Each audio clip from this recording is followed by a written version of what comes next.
Good morning, everyone, and welcome back to another show, another week, another fantastic Monday with Francesca Fiorentini. Francesca, how's it going? Hey, John Idarola, what is up? What is up? Is there anything sad in the news? Yes. What if there wasn't? What would our day be like? We would enter the week all full of optimism and everything. But anyway, we wouldn't get the clicks. We wouldn't get the gotta get the clicks. I don't know why I'm doing HW. I don't know. Was he an influencer? Was he big on that? I think HW got his start at BuzzFeed. But anyway, yeah, he did. Very glad to have you back. Tell me about your weekend. Tell me about the Bituation Room. What was going on there? Oh, we had Mr. Brett Ehrlich on the show, and he was great. We also discussed socialism in Peru, and they've got a new president down there in Peru. Their first leftist president they've ever had. So we had a Professor Jose Ragas on, and he explained what to look for, whether to be excited about it. I think a lot of Peruvians are, and a lot of Peruvians with the keys to all the money and power in that country are very much not excited about the new leftist president. So yeah, listen wherever you get your podcasts or on YouTube at Franny Fio. That's awesome. And I hear that they'll be able to listen to you like directly from your mouth to their ears soon. When's that happening? Right, the little ear holes. Directly, yeah, safely and vaxxed, but Portland, Oregon this Thursday, September 2nd, get your tickets. Oh my God. That's awesome. Yeah, we'll be live. We'll be talking about all the things, and I'm super excited for all the people, all the Dragon Squad that is definitely showing up, John. Know that. I hope so. That's very exciting. By the way, if you're watching on YouTube, the team has fixed the chat. You might have to refresh the page, but they jumped on that and got it fixed. So everybody can chat along, talk to each other. You can chat to us too if you want to. You can send us comments, tweets, super chats, stuff like that. We'll respond as we go. No, it wasn't like an intentional thing that the chat was disabled. There was some sort of problem that they fixed. So now it's good. But anyway, yeah, you can do that as we go through. We'll be taking short breaks to respond to what you have to say. But please hit the like button and share the stream. Before that, through the course of the next 90 minutes, we're gonna be talking about Afghanistan, how things are developing there. I think you know where this is going. We've got a tropical storm, and we've also got a storm of increasingly violent and aggressive anti-maskers and anti-vaxxers. So we are gonna be jumping way into there, talking about their threats, talking about what inevitably is coming of many of them. So a lot to get to. And eventually, hey, some positive news on unionization. Going to a place that hasn't been previously. And we have been exposed over the weekend to something that makes LA traffic even worse. You didn't think it was possible, but we've found something. But with all of that said, Francesca, are you ready to jump into the news? No. No, nor should you be, because this first story it's awful. It's really bad. So I want everyone to hold on to your news butts because it's about to get real. Let's do this. Yesterday, the US military conducted a drone strike in Kabul, and they were very excited about the results, saying they had destroyed a vehicle that was packed with explosives, thus stopping ISIS-K from committing another attack against those waiting at the airport in Kabul. The issue was that whether that ends up being true or not, that's what they're saying. We do know some of who was killed in that strike, and it was not militants. Survivors and neighbors said that the strike had killed 10 people, including 7 children, an aid worker for an American charity organization and a contractor with the US military. The dead were all from a single extended family and were getting out of a car in their modest driveway when the strike hit a nearby vehicle. I mean, look, we're gonna give you a few more details. Understand that there's a lot more detail out there. The New York Times has a great write-up of this where they talk to members of the family. This is like among the worst things I can imagine happening in a situation where I didn't think that much worse could occur. But anyway, the US Central Command is focusing on the fact that they say they destroyed this car bomb that posed an imminent threat. The command said in a statement it was aware of reports of civilian casualties, adding, "We would be deeply saddened by any potential loss of innocent life." They're talking about it in this like detached, passive, hypothetical sense, news is talking to the families. They're talking about those who were like a family was riven, like destroyed by this strike. And they're talking about as, well, if I offended anybody, I apologize. That's what it feels like, Francesca. Yeah, I mean, as per usual with the United States, and when civilians are killed in drone strikes, they'll probably receive, $500 a piece and move it along. And this is supposedly, the most advanced form of warfare upon a population and yet no one could wait or see. No one clearly had any eyes on the ground as to whether there was a family leaving their car just as they were about to drone strike a neighboring car. So you gotta wonder, I mean, and this happens all the time. We just haven't been covering it, sadly, right? Because American media doesn't really care about civilian deaths in Afghanistan unless it's for retribution or related to Americans who've died. Let's just, be honest about that fact, which is it's morbid and awful. And of course this was going to happen. So when I saw the story break that we had another drone strike, sure, we got out we took out the target for the car full of bombs that could have harmed other people. And I was like, let's just be quiet right now because the other shoe is going to drop. I know this is not just a clean, it's never a precision strike aimed exactly where it needed to go. Drone strike gets exactly who it needed to get. No, there's always civilians or a wedding party. Yeah, it's obvious. Like it should go without saying, like you can't drop missiles in a city willy-nilly and only get the people that you want. Yep. And or you can, because most US-based people, even if they ever hear about this, and the vast majority never will think, oh, that's Afghanistan. I don't know what their lives are like. I don't know what their cities are like. Do they have driveways? Do they have cars? Wait, they have families there? We know so little, we care even less, that I guess you can afford to do this. And you can do it over and over again. Now, look, I understand. So there's a comment in the audience saying, so obviously you feel terrible for the family who died, but what if the bomb had been able to be exploded? First of all, should we take it as a given that they did destroy a car bomb? They're saying that they did. They're also saying that a few days earlier, in a retaliatory strike elsewhere in Afghanistan killed senior members of ISIS-K. They're refusing to this day to even say who it was that was killed. Is it possible that they were members of ISIS? Sure.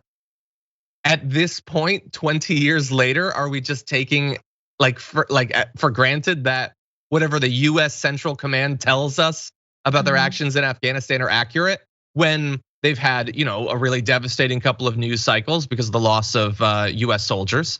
Are we just going to trust what they say? I don't see any reason why we would do that. Yeah, and if you blow the whistle on it like Daniel Hale did in terms of the drone war and the number of civilians that have been killed in drone strikes, the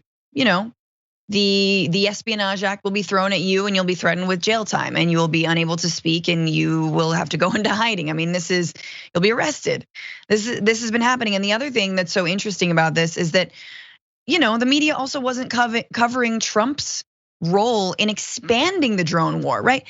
The media loved to talk about Trump. Oh my God, they couldn't get enough of talking about Trump. But whenever it came to Trump in the Middle East, it was as if there were other more pressing problems where when civilians continued to die at the hands of American drone strikes, civilians continued to die at the hands of ISIS-K.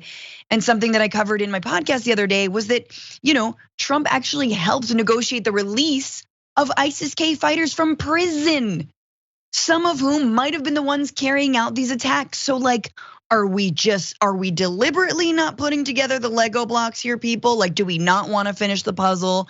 We're just seeing it and we're just like, I'm put the Lego in my mouth instead of make the, put the puzzle together. That's really what we're doing here. And so the last thing I'll say on this, not the last thing, but when is it enough for those who are asking, well, what are we supposed to do? Just, let the car bomb go or whatever.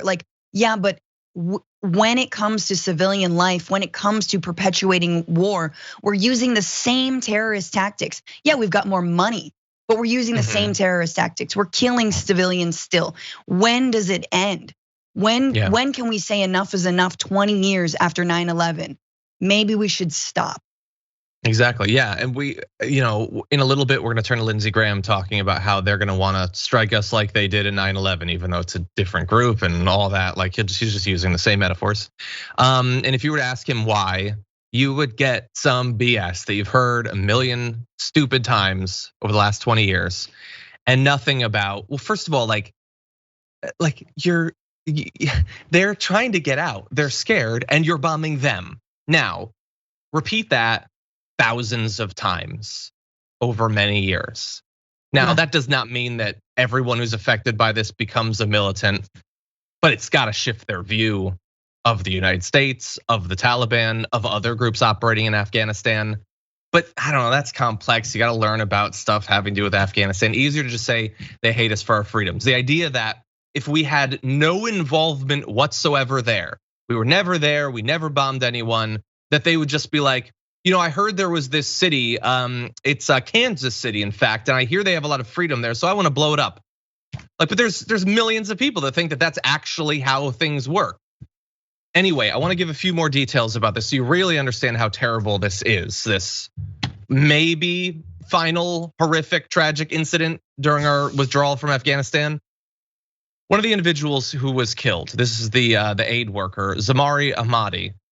His daughter, Samia, was inside when she was struck by the blast wave from the drone strike. At first, I thought it was the Taliban, but the Americans themselves did it.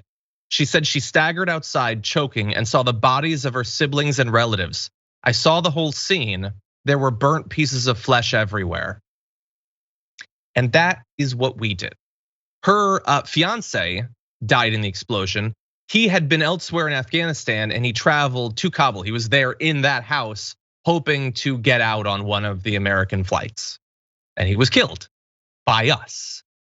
Their family is never gonna be the same. They lost a huge chunk of their entire family in this one attack. And this is one attack that in 48 hours, there'll be like 10 Americans that remember that it happened. But for them, they're not gonna forget. They can't forget. Afghanistan is not gonna forget.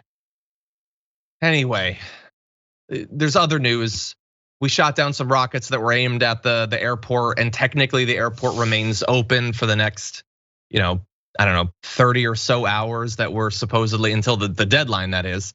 About 1,200 people were airlifted out of Kabul in the last roughly 24 hours, which is obviously far fewer people than had been being withdrawn in the days prior. Now, whether this is because it's not like a hard deadline that we're getting out and they've been gradually withdrawing their forces and their planes and infrastructure, I don't know. Is it because of, as The Intercept reported, Ken Klippenstein was writing on this, they had requested that requests for visas be paused days ago, and maybe this is the product of that. I don't know, but they got a lot of people out, but far less are being removed now. And we're in the closing moments of it effectively, Francesca.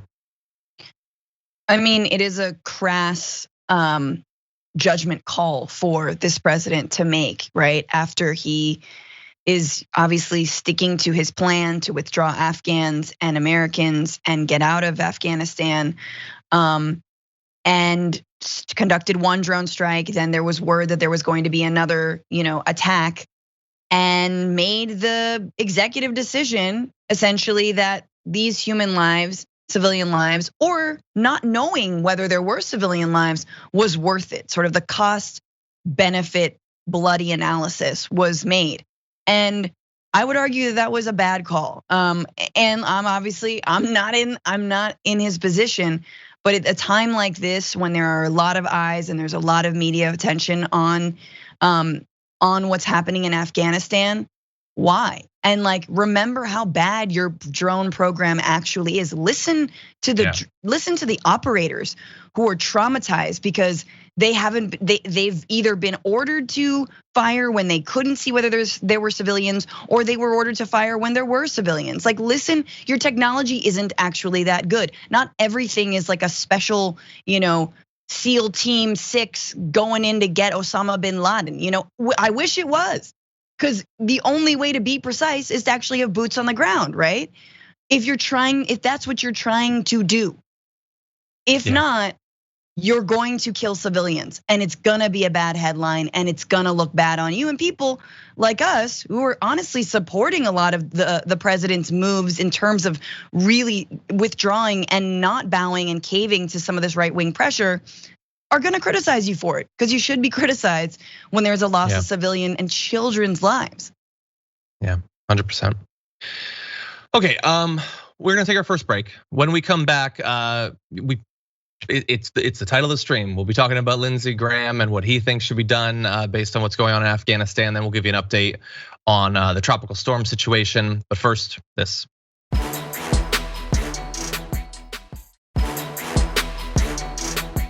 Okay, we're gonna jump right back in with just a little bit more on Afghanistan. Lindsey Graham, big friend of Joe Biden. He's talked about it before. Biden has talked about it before. It was one of the reasons we thought bipartisanship was possible, right? Well, I'm straightening the definition of we there. But now he has something else he wants to happen to Biden, and that is impeachment. Why? Afghanistan, something. He says, I think it's dereliction of duty to leave hundreds of Americans behind enemy lines, turn them into hostages, to abandon thousands of Afghans who fought honorably along our side, to create conditions for another 9/11 that are now through the roof. This is Joe Biden being Joe Biden. He's been this way for 40 years, but now he's the commander in chief. He's not a senator, he's not the vice president. These are commander in chief decisions. So he supports impeaching Joe Biden over this. Now, notably, Francesca, he did not want to impeach Donald Trump when he initiated the withdrawal that would have resulted in many people still being left behind. And of course, he, like many right wingers, doesn't want tons of people being brought over from Afghanistan, but leaving them is enough to be impeached. Notably, he didn't want Trump to be impeached for what happened with the Kurds, like abandoning. What does it mean? When does it matter? Well, it really seems like it depends on who's the president at the time, but what do you think about this? Obviously, they're not in charge right now, but this is something that maybe could come after 2022. Oh yeah, they will very much try to impeach this immoral president. Thank you, my paycheck is cleared. Weapons manufacturers, they refurnished my entire remodel. And I got a new downstairs bathroom. It's very nice. And that was the Lockheed. I call it the Lockheed bathroom because Lockheed Martin helped me redo that bathroom. But yeah, I was gonna say impeachment 7 months into this presidency, no matter what. So it just happened to be on this day. This is the point though. Like they're gonna try and impeach him over anything. And let me just say, when it comes to presidential BDE, there is nothing like leaving a failed war that has killed and maimed and displaced far too many and wasted way too much American taxpayer money and saying, guess what? We're gone, we're leaving. I'm finally looking at reality, and it's time to focus on nation building in the United States of America. That takes leadership. That is what a commander in chief does, knowing when to get the F out of a war. Nobody wants to be led into battle if you're going to lose. Yeah, I mean, I wouldn't even give that much credit, like knowing when to get out, but like, because that was a long time ago. Like he could have been pushing Obama to, but no, not but 15, at least 20, the beginning. Yes. Anyway. Being willing to at the very least. Now, of course, many are not gonna like that. Lindsey Graham hides it, not at all, whereas some of them hide it a little bit. Every single one of these Republicans and a lot of the Democrats are still gonna be happy to have hundreds and hundreds of bases, including in the region, and a never-ending air war and drone strikes and all that stuff. Because that's just straight money to Lockheed so he can expand his bathroom next time. So that is definitely the case. Like if you're watching this and you haven't been following American politics for a long time, or if you're from another country, you might say, wait, so do they just impeach the president all the time? Not really, historically, recently kind of.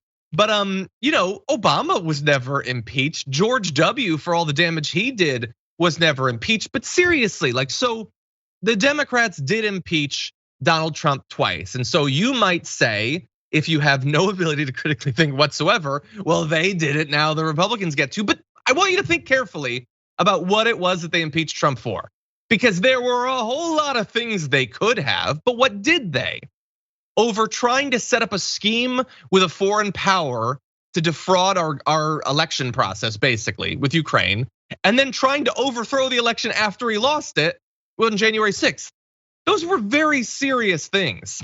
And so Lindsey Graham is just, some soldiers died. Well, okay, that is bad. I think that's terrible. And I'm fine with us being more critical of presidents that are in charge when things like this happen. But if he's mad about the 13 US soldiers that died in the last week, was Lindsey Graham not bothered by the more than 60 that died in Afghanistan while Trump was president?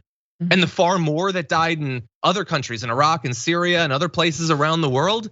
When do these casualties actually matter? Could you pretend that it's anything other than a purely partisan thing? He's not even bothering to pretend that. And so I have no doubt that they will impeach on anything. Lindsey Graham will at least try to pretend that it's a policy thing. People like Marjorie Greene won't even do that. But if they get in charge, sure, they probably will try to impeach. Maybe they'll be successful. I don't know. They're gonna impeach him over the Delta variant. I'm serious. His approval ratings have gone down. Joe Biden's has, maybe in large part because this whole vaccine rollout wasn't the silver bullet that we needed to stop the spread, and there wasn't really another plan beyond, vaccinate and sort of cross your fingers. Well, now Americans aren't and refusing to get vaccinated, of course. So now what? But they're still gonna make the spread of the virus about Joe Biden. Mark my words, he will be impeached. But they're gonna be like, we're on track to hit like something like 100,000 more dead by December 1st. Supposedly 100,000 more dead by December 1st. Insanity. They're gonna be like, 730,000 people dead. That's all on Biden, all of it, right? And it's just gonna be this sort of ping ponging of like bodies of like, it's disgusting, but they'll do it. They'll do it, even though they're encouraging people not to wear masks or to get vaccinated. I know that weird inconsistency about caring about it and at the exact same time not caring about it is very weird, and that is going to come up quite a bit as we continue on our coverage.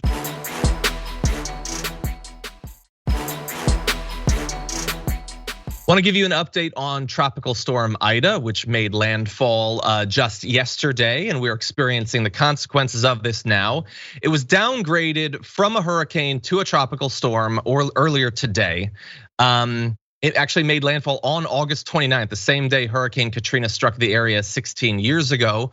And I think that is part of it. In addition, the data coming in about the storm as it got towards land is one of the reasons people were so concerned about this. And we're still very much in the early parts of this. It is possible that it will not be nearly as damaging, but we have at least one report of a person having died as a result of the storm.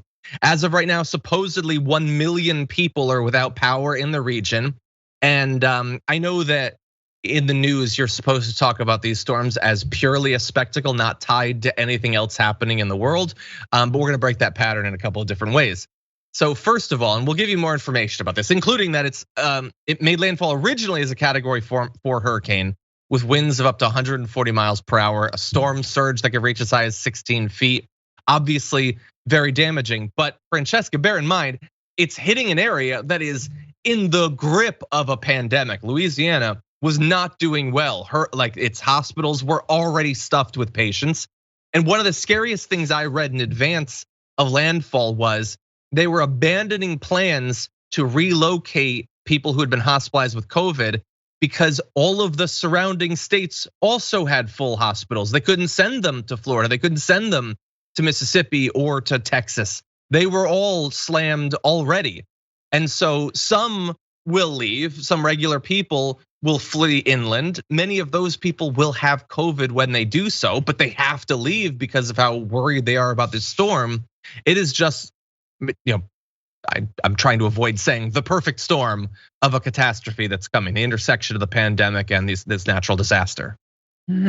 Science finds a way, right? Whether it's the virus, or whether it is climate change, this is going to happen. I mean, and it is a region that has really been pummeled by hurricanes. I mean, it's funny that we talk about this like once in 100-year hurricane on the same day that another hurricane of nearly equal magnitude struck 16 years ago. Well, so there's something that's not really working out there. Not 100 once in 100 years. It's more like, and we know these are like used to be once in 100 years, now happening every 15 years. So I'm just, I mean, I have nothing but like these dark moments where I'm like, I do feel like a surge of thoughts and prayers, even though that is pointless. But I am thinking of all the people in the wake of this hurricane. As we know with Katrina, so many of the deaths and so much of the damage didn't happen until afterwards when the levees did break. And so now it appears that they're holding, but let's hope they continue to do so. And we will see. Of course, there's a lot more to say on the climate front. Yeah. 100%, and we will get to that. In advance of the show going live, I was trying to find out the most up-to-date information about what was happening. It's difficult. I'm assuming that later on today we'll have a better idea of the damage, but we're gonna be showing you some of it. We do know that although it had been downgraded, it is still going to be traveling, doing damage to multiple states in the area. The governor of Louisiana said there is no doubt that the coming days and weeks are going to be extremely difficult for our state, and many people are going to be tested in ways that we can only imagine today. And again, because of that combination of different issues. This is, in fact, the 9th named storm of the 2021 Atlantic season, the 4th storm to develop into a hurricane. Louisiana hospitals were about 68% full of state hospital beds, 84% of all ICU beds were filled. And we can see some of the infrastructure damage. If we jump to this next image, you're gonna see an entire building collapse in New Orleans. You can see the before and after of those pictures there. A major electrical tower collapse was also reported. That was one of the reasons that basically the entire region was out of power. God, and it's just, you can't, as we go through the weekend, I start saving stories that we might want to talk about when Monday comes. And one thing that I came across, actually, Edwin, who works at TYT, had shared this. It was another bout of the fire tornadoes that were developing from the wildfires. And like we have that simultaneously, being devastated by tropical storms, literal fire tornadoes. It's difficult to even keep up with how much damage is being done. And as you alluded to, Francesca, these storms are becoming more common. It is not solar flares that are doing it.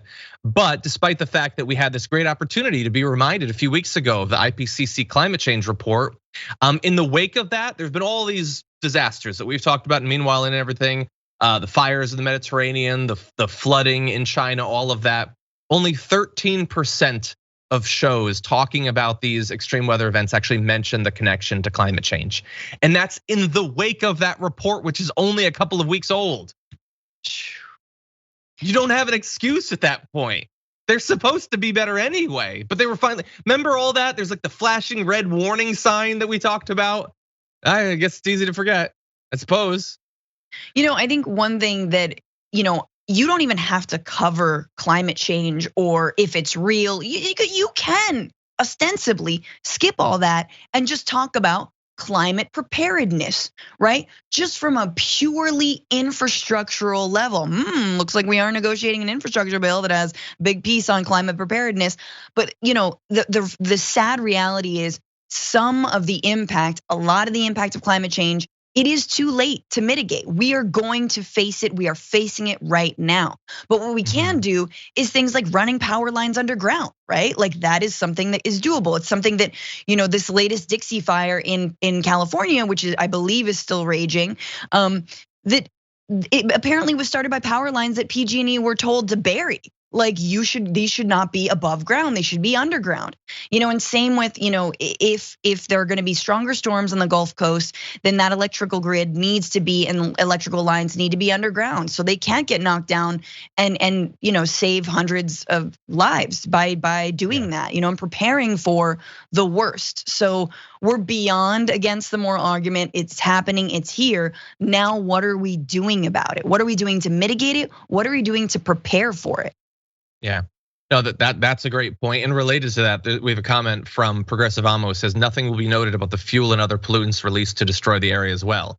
And that's something that, Ken Klippenstein will have a story on probably. We do see that, and this is, this is a coastal area. When you have refineries and you have chemical processing plants and stuff like that, we've seen that in Texas recently too. Those end up getting destroyed. You have explosions, you have pollutants leaking into the area. That was devastating in Houston just a couple of years ago, and so it's possible to see that as well. And that's the thing too. Like, I wish I had more concrete information about the damage that had been done. We have these early reports of devastating damage. I don't know yet, but I'm sure, as the week rolls on, we'll find out, and it's gonna be devastating. Yeah. Okay. Final thoughts? Yeah, I mean, I do think it's important to mention like that.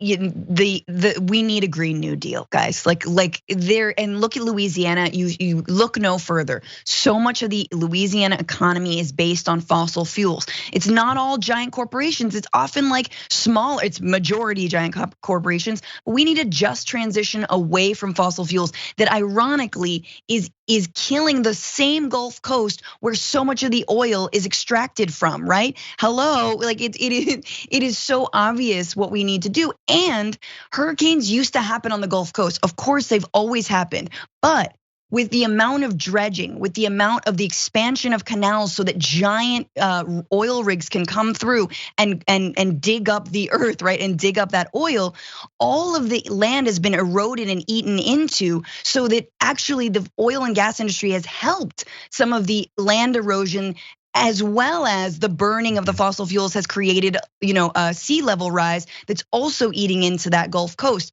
So the point is that like before there was a much more of a flow system, like back, you can rehabilitate deltas, you can rehabilitate places like the Gulf Coast.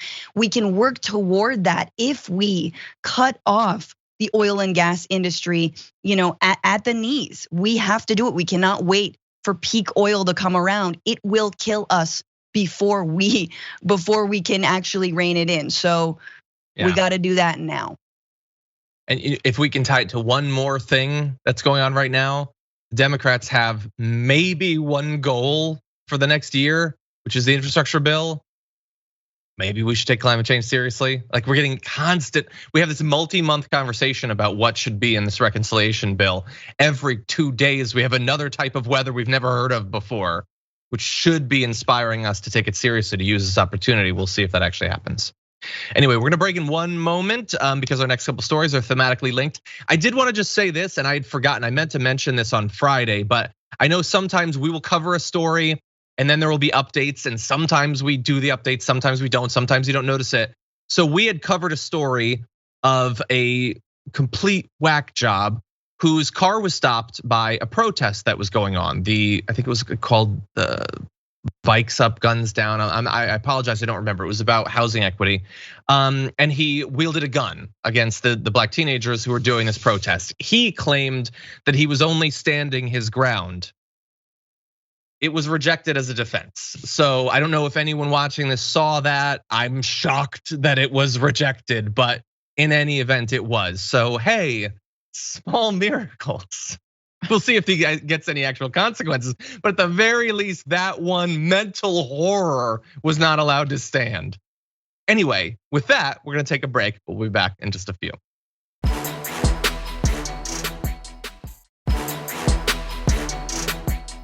Anyway, okay, before we jump back into the news, and it's gonna be some dark footage. So just again, warning for you. I did wanna let you know about a few things that are coming up. Including more content. Obviously, this is not one of the things where I tell you the shows that are coming up, although that will come. I just want to let you know that we will still be doing this, and as always, if you can support the network in any way, we appreciate it. Simply being here, enjoying the shows, sharing the show is a great way to do that. But if you can give a little more, there are benefits to membership. You can find out about those at tyt.com/change. Membership was what allowed us last year to weather the pandemic, in the way that we did. So if you want to be a part of this change, tyt.com/change is a good place to go. Now, in terms of what's coming up in programming, today's Monday, which means old school. And here is an old school crew for you: Ben Mankiewicz, Cenk Uygur, Dave Kohler. That is tonight, 10 p.m. Eastern time, 7 p.m. Pacific time on YouTube, Facebook, Twitch, and tyt.com. If you don't watch it live, that's fine. As a member, you can get access to not only this episode later, but also the archives. Old School is a ton of fun.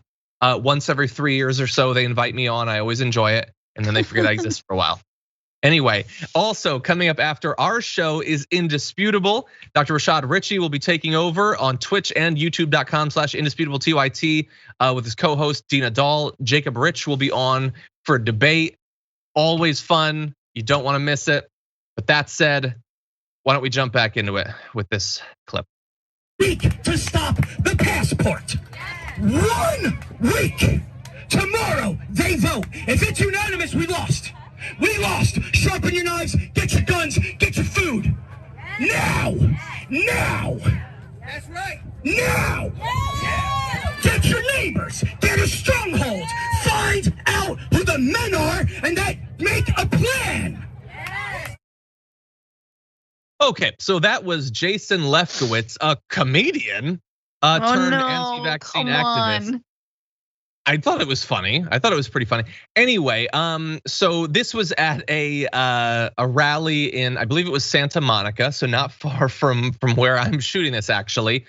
Jason, by the way, is known for wearing a yellow Star of David patch because he wants to get in on that horrible thing that people like Marjorie Greene were doing, making Nazi salutes at businesses that have COVID-19 safety measures, and most recently advising people to get both edged weapons and firearms ready in case some sort of mask mandate happens. Anyway, the reason we're playing this and that we're gonna play other footage is that there are an increasing number of crazies who understand that while just doing the grift online can be good, you can sell brain pills and bone marrow and stuff and make money that way. If you inspire people to violence, that gets people revved up more. And so the anti-maskers, the anti-vaxxers, we see them individually picking fights everywhere. They're also doing it at the rallies. They're telling other people, you need to be ready to die, you need to be ready to kill if they ask you to have a vaccine or whatever. Thoughts, Francesca? He's a comedian, so you have a lot to answer for. Oh, yeah, no, it was very funny. Ha ha ha! It was the best open mic, dude. We will do anything for a hot five. Like sets are few and far between. So I feel you. I should have gone up there. I'm surprised. I don't know who books that mic, but I would really like some time on it. I obviously, the guy's wearing this like no Kool-Aid shirt, like he's like a Kool-Aid with a cross through it. These are obviously anti-vaxxers who are now taking horse paste and dewormer for livestock, saying that they shouldn't drink the Kool-Aid. Like, I don't, I've said this before, but this is really, it's like, it feels like the civil rights movement for highly privileged people. They're like, is this our time? Can we do that? Am I oppressed? Is this oppression? Oh my God, I think I'm oppressed. Honey, I think I'm oppressed. Like that's really what. Googling, how do I know if I'm being oppressed? How do I know if I'm oppressed? Can I get scholarship for being told to wear mask in restaurant?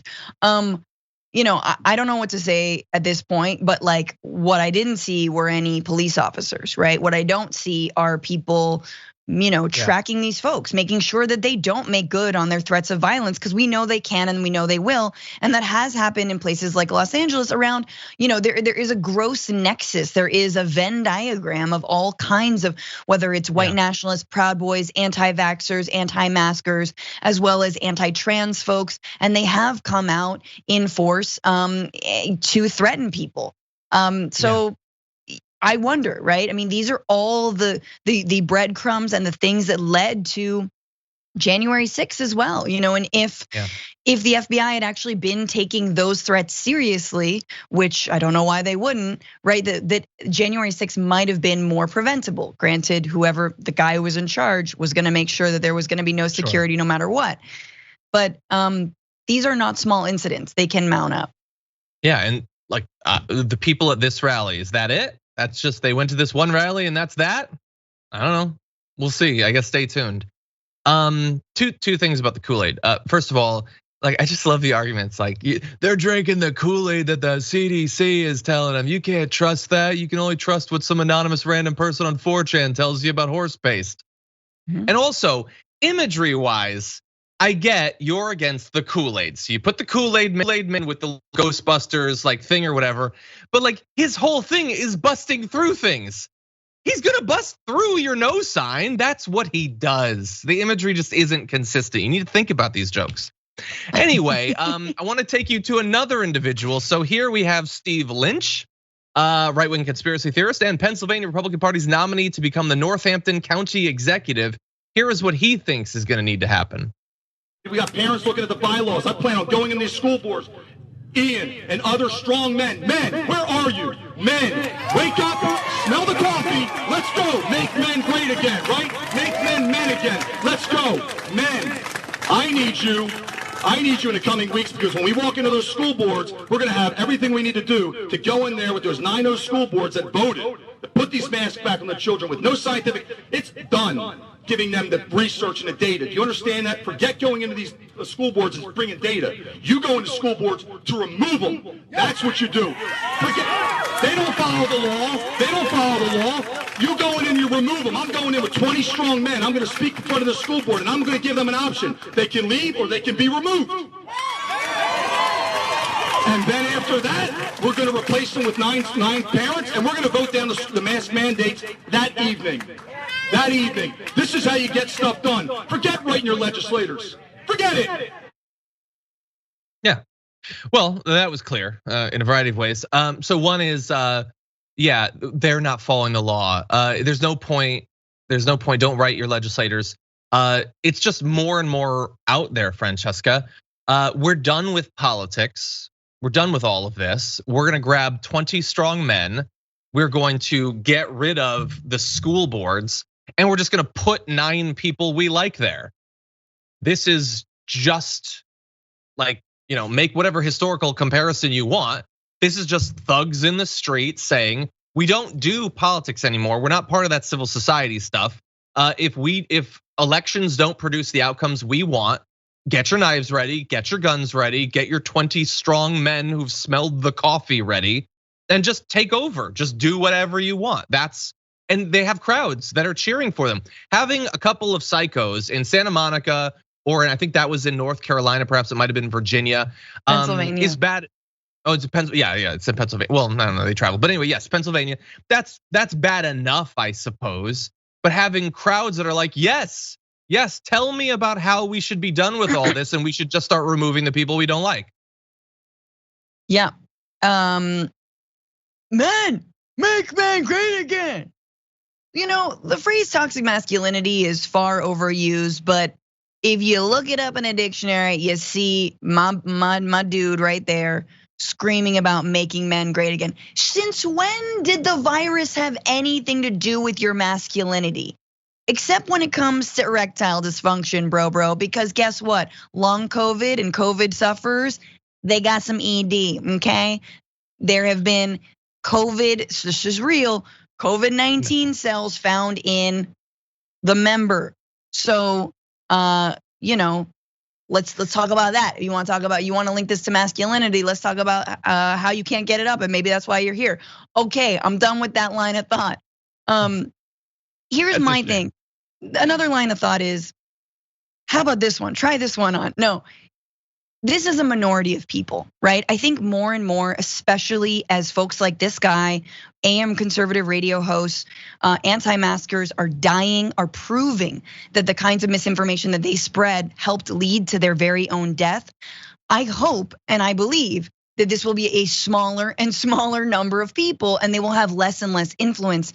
And I think it's important for us it's easy to look at these folks and get very, very scared. I am scared. Yeah. I do think they need to take them seriously.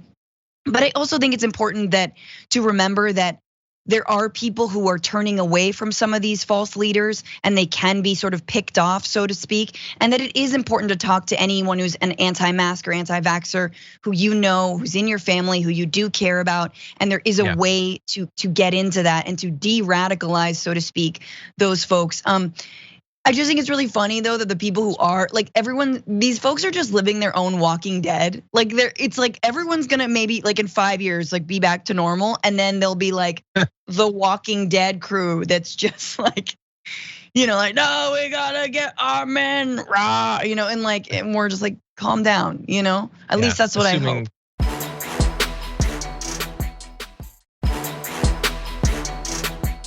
We only have a few minutes left for this hour, so we're gonna switch things up to finish out this hour, and then we will return to the insane anti-mask, anti-vax stuff. So let's jump into this next story. It's a big year for unionization efforts at companies that have been incredibly opposed to them historically, now coming to a Starbucks near you, with 50 Starbucks workers in New York trying to form a union, which would be the first at Starbucks. Obviously, is a major change in the US. You can see here they have their organizing committee letter that was sent to Starbucks. So we want to give you some details about why they feel they needed to unionize and what they are likely to face. The Guardian, by the way, has done great work on summarizing their demands and all that. Alexis Rizzo is one of the founding members of the organizing committee. She's worked at Starbucks for 6 years since she was just 17. She says that it's an effort to improve a workplace she enjoys working in. So she wants it to be better for the workers and for the employees, but enjoys Starbucks. She says, we've been called Starbucks partners and we want to become real partners, to be able to have a voice to make our job better and to make our customers' experience better. She and other workers have emphasized that Starbucks has a problem of chronic understaffing, lack of seniority pay, and communications problems between workers and corporate as some of the issues workers seek to resolve through organizing a union. There's another employee who's been working at Starbucks for just 1 month, but said understaffing has been a major problem, saying we end up with customers waiting in line for half an hour to an hour for their drinks, which is not acceptable, and I would not do it. But what you should know is that Starbucks does have a history of opposing union organizing efforts, including earlier this month. An administrative law judge ruled that Starbucks had illegally fired 2 workers in Philadelphia in retaliation for union organizing. And the former CEO Howard Schultz lobbied Congress against labor law reforms while at the helm of Starbucks, aggressively fended off unionization campaign stores in previous years. And so obviously because of this, they're saying right now, as they're doing this organizing, that they want Starbucks to engage with them in a serious legal way. Good luck with that. What do you think? Howard Schultz, the Venti douchebag of politicians / oligarchs. Yeah, good on Starbucks employees. I was recently in a Starbucks. I don't go often, but when you're on a little road trip, there's nothing around and you gotta pee. So, and you get your like whatever it is, your cold brew, creamy cold brew, very good. And there was a sign. And it said, we're looking for partners. Like we're looking for, employees. We're looking for people to work for us. And you get a free subscription to Spotify. That's just one of the many perks for working at Starbucks. That is cruel. I'm sorry.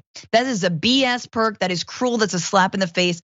Starbucks employees want to unionize. They want respect. They want to be able to know what their hours are going to be. They want to know that they're not going to be yelled at by customers because they're not understaffed. And by the way, they're telling people to wear their masks constantly. They're putting themselves at risk by even going in a pandemic, right? And so, yeah, Starbucks tries to be the progressive corporation. It's like, oh yeah, $15 an hour, et cetera, et cetera, et cetera. Or I believe 12 to, it's on the upper echelons of the minimum wage in a lot of states. So then unionize, bro. What are you afraid of? Yeah. And by the way, this is a reminder that while obviously wages and other forms of financial compensation can be a big part of why some people want to unionize, it is hardly the only reason. Things like the fact that there's chronic understaffing, making the job more difficult, making the experience for customers worse. That's not strictly speaking a compensation thing, but it's a workplace like mental health and safety and all that thing. Like these are the sorts of things that unions can be necessary for. We focus on wages, I think rightfully so, because so many American workers are underpaid, but that is just the beginning. Now that said, a spokesperson for Starbucks says, while Starbucks respects the free choice of our partners, we firmly believe that our work environment, coupled with our outstanding compensation and benefits, makes unions unnecessary at Starbucks. We respect our partners' right to organize, but believe that they would not find it necessary given our pro-partner environment. Well, they seem to disagree. Anyway, we're out of time. We're out of time. Yeah. Anyway, thank you for watching. If you're on the linear platforms, but if I don't know how much. Anyway, if you're watching on Twitch or on YouTube, we do have more news coming up. So don't go anywhere. We're gonna take a quick break for a couple minutes. We'll be back after this.